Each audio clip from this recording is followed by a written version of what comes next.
Hi everyone, it's Georgia down here in Australia, and this is going to be another one of my kind of mirror image pages that I created. This page a couple of weeks ago in the book of Job. This is for Job 10, and I am now looking at a line in Job 12, and I'm thinking I might kind of do a bit of a flowing on from one page to another.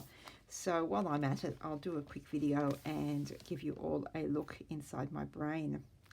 Okay, so the first thing I'm going to do is collage a little bit of rice paper onto my Bible page. I'm sort of really multitasking today because I am making this video, but at the same time, part of this video is actually going to be another video where I look at how I collage rice paper and napkins into my Bible. So on that front, I'm actually using rice paper today. I do prefer rice paper simply because it's a lot sturdier, so it's a lot easier to work with. This is from the Ciao Bella Sign of the Times collection, and this sheet is called Botanical, and I want to use probably about this sort of area. I don't want the bird because I don't want anything that's really obvious. I want a sort of nondescript kind of background. I've got some rice paper here on this page. It's a completely different collection and different brand, but I sort of ran out of this one, so I'm going to use this because it's the same sort of tones as the other page. Now the first thing I'm going to do is just cut those edges off because I do want this area here.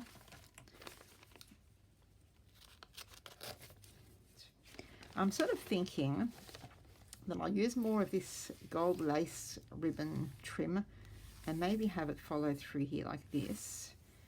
Have more of this painted effect down there. Maybe use this stamp. Oh, you can't see, sorry. This stamp that I've got here, I might sort of replicate up there somewhere. So I've sort of got a bit of a mirror image, but at a different level. And I will once again use some of these die cut flowers from a Tim Holtz die. So this kind of area here, I think I want some of this. So as always, just kind of eyeballing it. So I'm going to put a crease here because that's where I want the edge of the sheet. So I'll cut out this section. Now when I want to rip some of my rice paper or napkins, but especially with rice paper, rather than just trying to rip it with my fingers when it's dry, which can be a little bit difficult, or else it can sort of make it tear in a direction you don't actually want it to. What I like to do is get my water brush, and you can just use a paintbrush dipped in water for this, and paint along where I want to tear it. I don't want too much torn off today.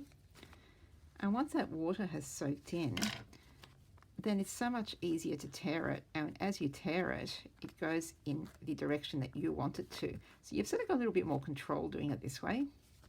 And then to actually stick it to the page, there's lots of ways you could do this. I know some people like to use glue. You could use Mod Podge or gel medium. I like to use clear gesso. Just grabbing a soft brush, and I sort of eyeball as far as it goes. Paint some clear gesso over my page.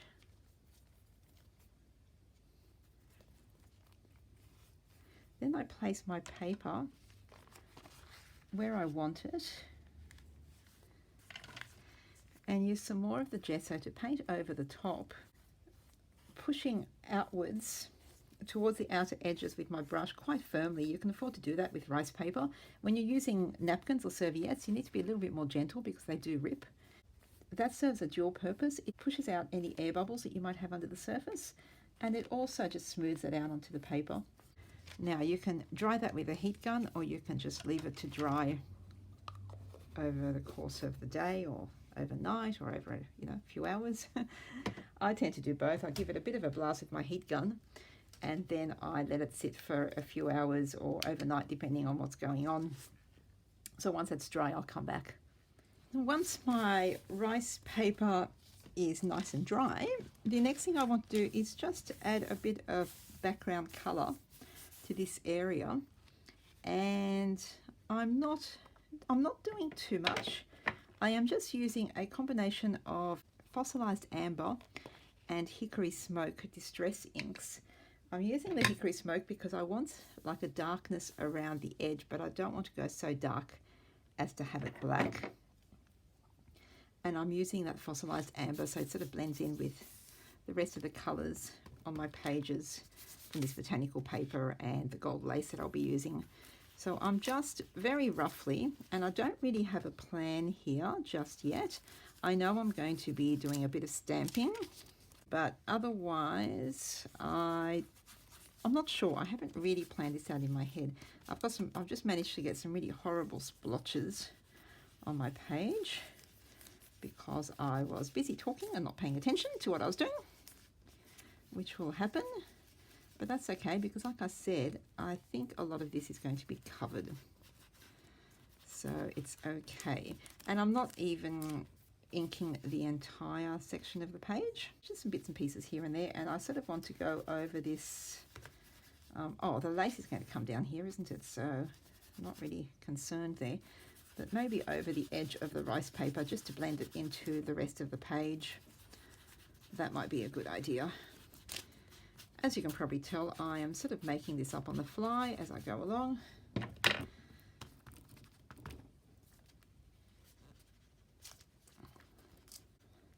Might have done well to tape my page down, but I've got it sitting on this slippery mat simply because I don't want to get ink onto the pages behind it. Not that it matters because I haven't done anything with those pages yet, so they'll probably get painted over. So if I get ink on them, it's probably not much of an issue, but that's okay. And it does also help having this mat because I can use it to sort of slide the ink onto the page. I sort of land my dabber onto the slippery mat and then blend it over onto the page, if that makes sense. As you can see, I've got a bit of a really strange looking area here where the ink is just looking darker. And that is because I have accidentally got a bit of the gesso over onto the page there. And what happens with distressed inks and gesso is the color of your ink will be completely different over gesso as it is over the page. It's this part where the ink is just not taking. That's where the gesso is. Because these inks tend to just slide right off gesso. That's why I don't really like to prep my pages when I'm inking, unless I'm going to be using a very wet method. Okay, so I've actually gone quite darker here than I have on the page next door. And as you can see, I've got that kind of watermark effect, and that is where the gesso has overlapped past the edge of my rice paper. But that's okay. I will deal with that when I come to it. I'll probably end up putting something over it or something. By the time I'm done, won't be able to see it. And I'm actually going to stick I have this very thick piece of card, which I'm going to stick underneath my page, because the stamp I'm using, I want to stamp it so that it is not entirely on the page. Some of it will go over the edge, and so I want a nice solid surface underneath. Now I'm using this darkroom door stamp. It's of these tree silhouettes. Now I love this stamp for the image. I do not love this stamp for the fact that it has a very harsh border.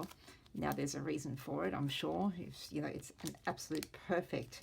If you want to make a 3 by 4.5 size card, you've got this perfectly framed winter trees image. But if you want to use it for the way that I'm using it, where you just want bits of tree, you have to be really careful not to get ink along that edge there, because otherwise you end up with like a square around your tree, which is kind of distracting, for want of a better word. So what I'm going to do is I'm going to ink up my stamp, and I'm not even putting it on a stamping block. I'm just holding it with my hand. Now what I'm going to do is, before I stamp that, I'm just grabbing a baby wipe, and I am going to just wipe the edge of that frame so that I don't get that stark squared off edge around my image. And hopefully that will give it sort of like a raggedy kind of blended look around the edge. And I'm just going to place it. I think I'll put it a little bit higher than here. Oh, because we're going to go with the lace. Remember the lace. So I'm going to put it just here. And even though I've put this sheet of card underneath, I'm feeling that the backing of this page is not very solid. So I'm really hoping that this will take. Okay, that's all right. All good. I'll see how I still have that edge, but it's not as bad as it would be if I had not wiped it clean. And I'm not too concerned with that edge right now because I am going to paint a little bit over it.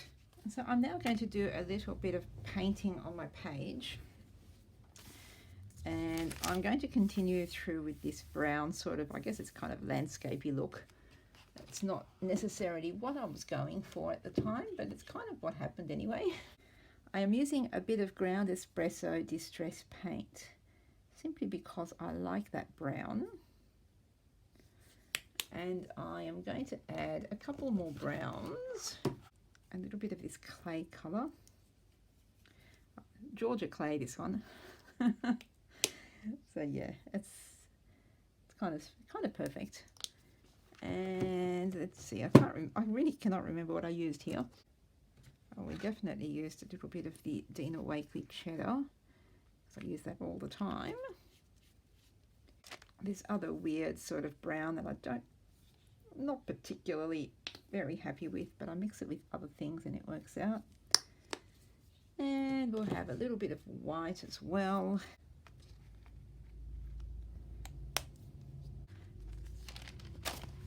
Put my mat under here just to catch any paint that comes off the edge. And I'm going to start at the bottom today and just add a bit of the really dark brown first. I kind of want sort of darkness going up into a lighter area at the top. Not because of the scripture that I've chosen, because my focus verse for this particular page is, with God are wisdom and strength. He has counsel and understanding. So my image is not necessarily related to that line that I am focusing on, but I'm just carrying across from the page next door. And I'm sort of thinking that what I might do is those words, wisdom, strength, counsel, understanding, I might put them across in stickers the way I did with the where light is like darkness on the facing page. Maybe something like that. So as I'm painting, that is when I am kind of thinking about what the page is going to look like. I'm not sure yet. I haven't really got that going on in my head just yet, but we'll get there. We always do. So I'm basically just blending all these colors together as I make my way up the page. And I might actually grab a little bit of this color, is called Mineral. So it's a sort of bluey grey. I'm just going to add a little bit of that. As always, I've put way too much on my palette.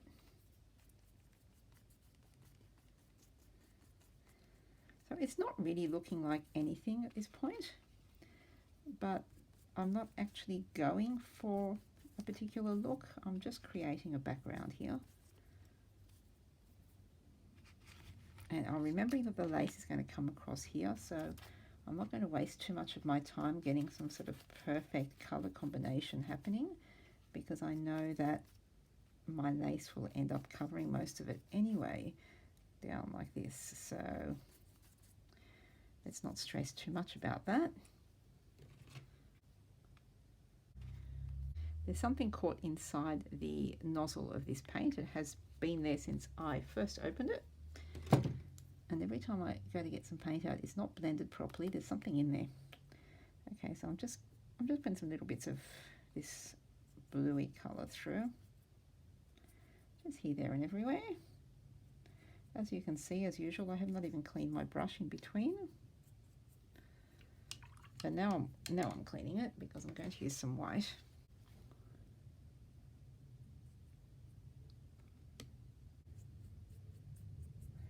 So it's kind of a bit of a kind of landscapey, not landscapey kind of look that we're going for here. And okay, So I'm now going to just use this mineral mixed with some white just to put a bit of colour up here.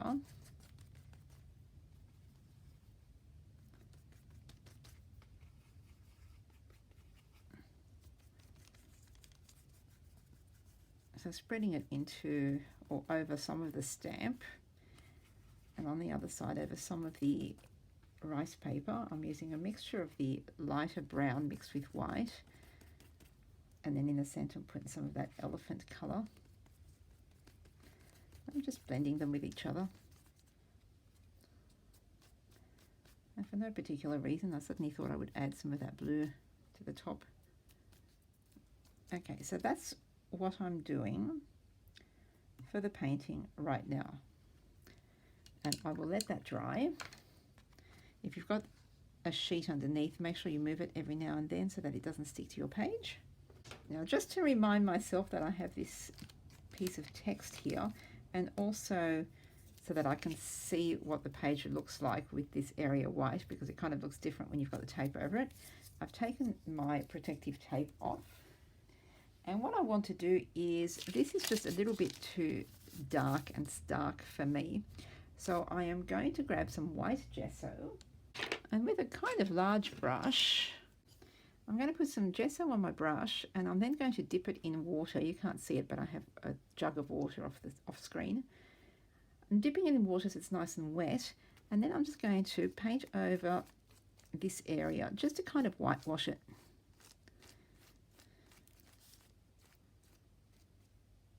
Now, depending on which brand of gesso you have, some are thicker than others.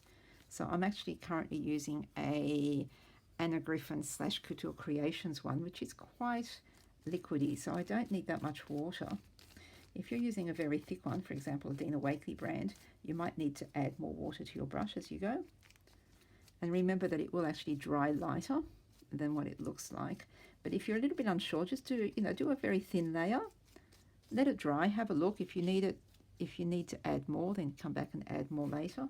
If you've done something like I have right now and you go, oh, there's just way too much up here, I wish I had not painted so much, you can go and just wipe it off with a baby wipe or a paper towel.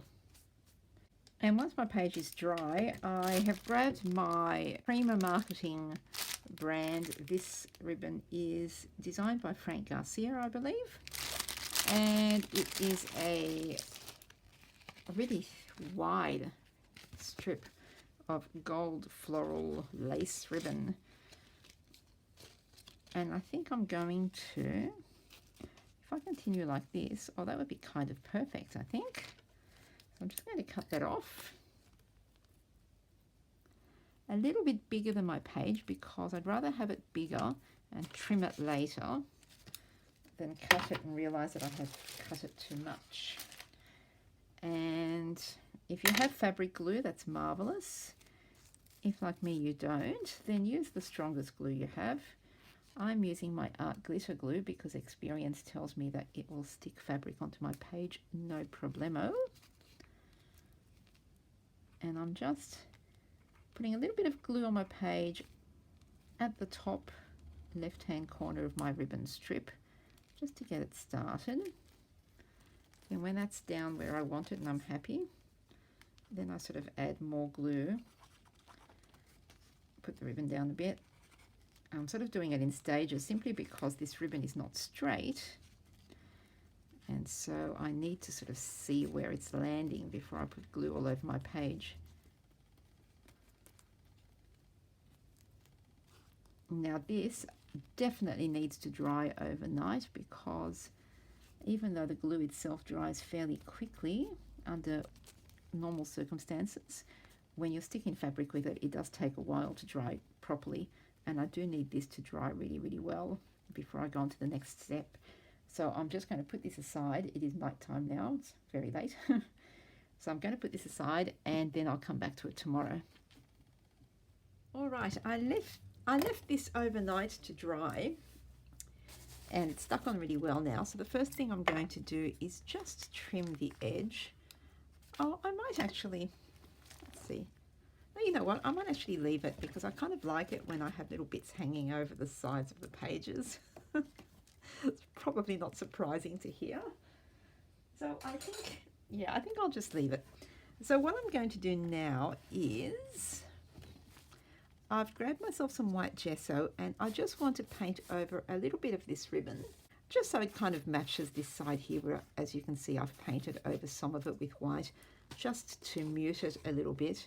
This is, after all, the Book of Job, so we don't want it, we don't want it too shiny and bright, right? Okay, so I'm just grabbing a bit of white gesso and just kind of in some random spots, just sort of scrubbing over it with my brush. And I'm letting some of that gesso go over onto the paint that's around the trim. I'm not covering the entire length with the gesso, just bits here and there. Kind of random. I'm thinking of adding some die cut flowers like I have here, but I think I will actually put my words down on the page first, because if I stick my flowers now, then the space I have for the words will be kind of restricted and might make it a little bit difficult. So I might actually do the words first, I think. My focus verse on this page is, with God are wisdom and strength. He has counsel and understanding. So I think what I'm going to do is I'm going to get those 4 words, wisdom, strength, counsel, understanding, and just stagger them down the page. I'm going to match the stickers that I've used on this page, so I'm pulling out my Simple Stories Colour Vibe stickers. I actually had a thought. I thought I might actually make them as larger words. Yeah, I might do that actually. So here we go. Let's give that a try. Wisdom. I just think if I use the smaller block alphabet, they'll get a little bit lost on the page because there is a lot of space here.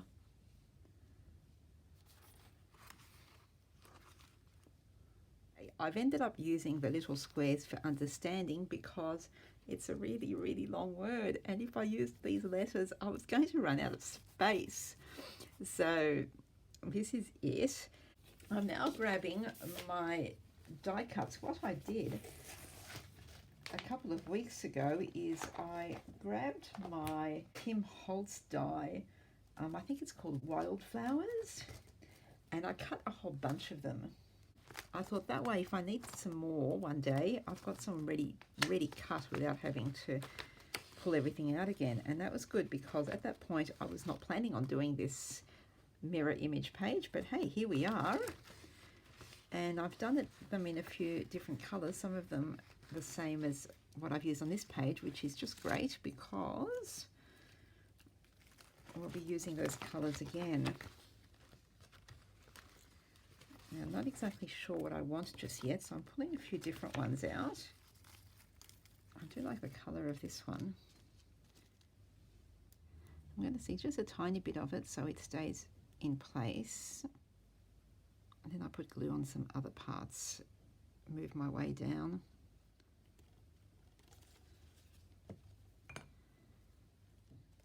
I don't want that part going into the lace, so cut that off. All right, I need something else. Oh yes. That's the one.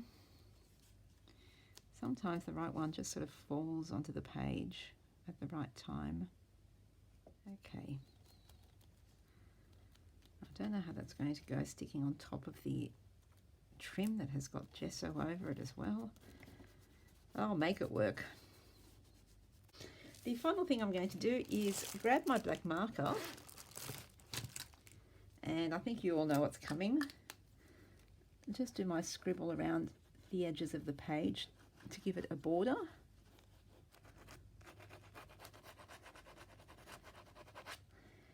And this is Job 12, so up here in the corner, so it sort of mirrors the Job 10 over here. I'm just going to write Job 12. Outline my little verse. Okay, now that's it. My latest page from the Book of Job. So now I have this mirror image page. Job 10, 11, 12. 11's in there somewhere. Okay, so that's it. Thank you so much for joining me. If you are not in my Facebook group, God's Refrigerator, why not? Um, Come on over. I'll put all my social links down below. Come over to the group, knock on the door, answer the question. Can't stress that enough. If you don't answer the question, we can't let you in. Come on over and join us. And if you create a page along these lines or something completely different, would love to see all your pages on the book of Job, because it can be quite a difficult book to journal. So anyone who has Job pages, I want to see them. Come over to our group, show them in the God's Refrigerator group, or if you're not into Facebook groups, that's fine. Come over to my Facebook profile and show me there, or come over to Instagram and tag me in your pictures when you show them, because I would love to see. Okay, so that's it for me for today. Thank you very much for joining me, and I'll catch you in the next one. Bye.